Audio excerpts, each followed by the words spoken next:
Hey, y'all. I want to talk to you about one of the most important things that you can do to grow in your faith, and that's praying with other Christians. Now, I understand that this can be intimidating, but it's also very important. In fact, Jesus, when he rebuked the money changers and ran them out of the temple, he said, "My Father's house is to be a house of prayer." We are called to be a praying people.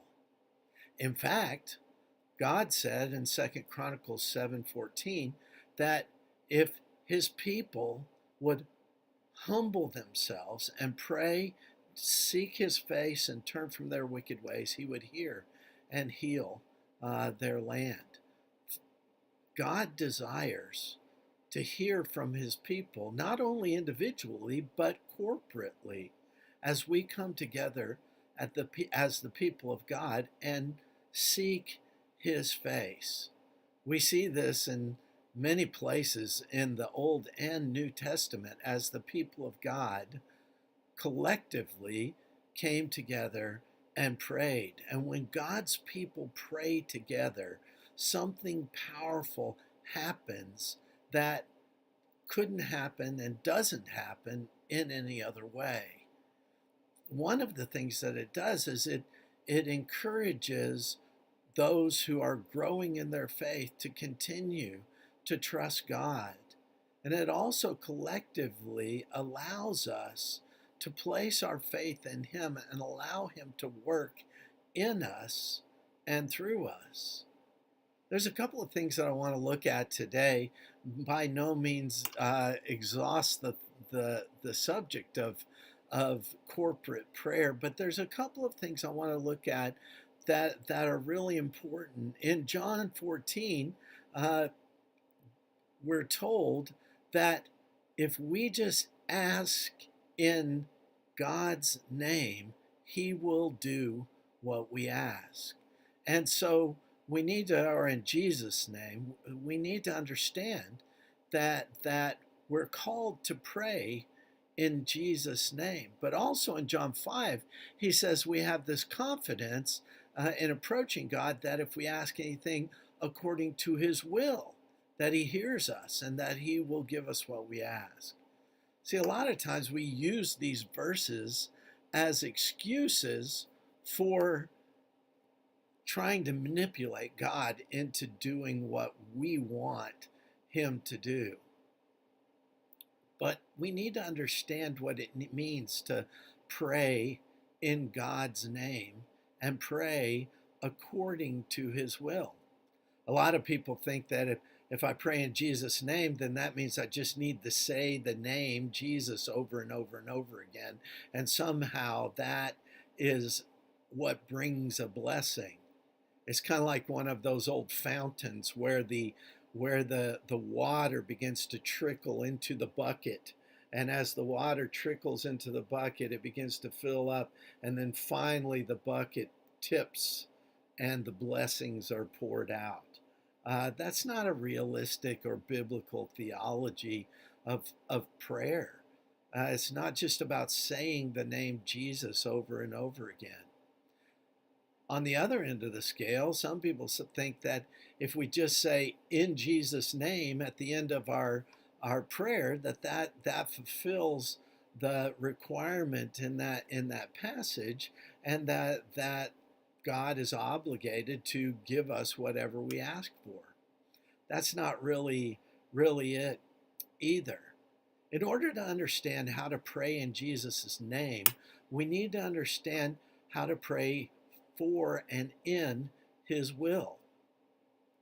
A few years ago, my parents were getting older, and it required me and my siblings to step up and do some things for them that were uh, needed to be done to take care of them. Each of us did different things, and my responsibility ended up being paying their bills. And so I got put on their checking account, and I had checks with my name on them and theirs as well. And all the bills came to me, and I wrote out the checks or I paid them online, and so forth. But the truth was that I was uh, I was on the checking account. I could write the checks for anything that I wanted to. I could have done whatever I wanted to, but I was paying those bills in my father and mother's name. So therefore, I had a responsibility to do their will. And so I knew, I knew that a all expenses paid vacation to Hawaii was probably not their will, and so that was not in the cards.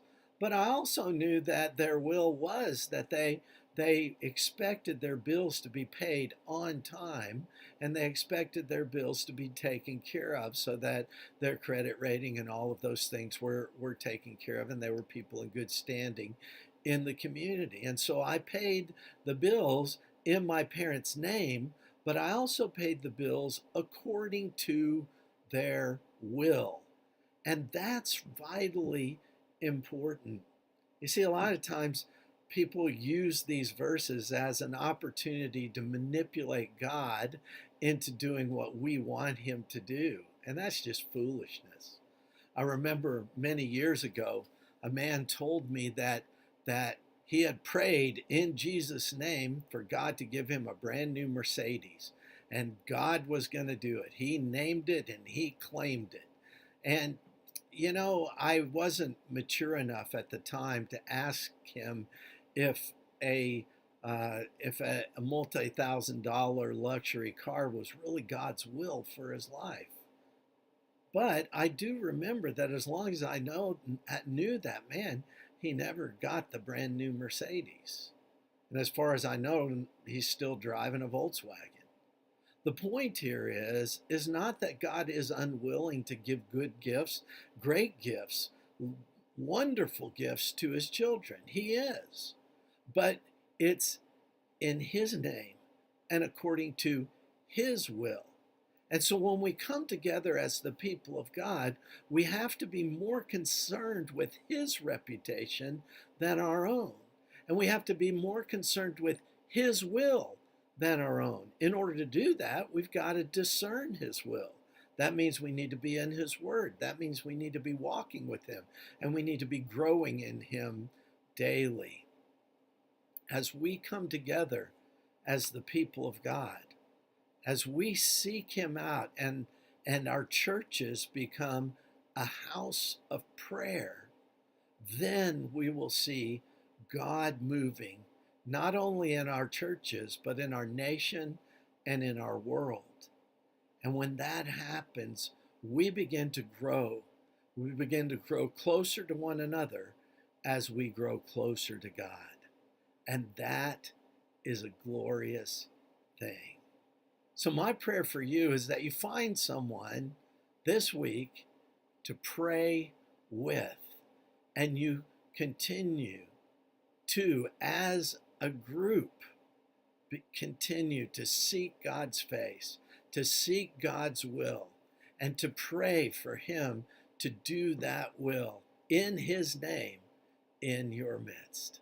God bless you.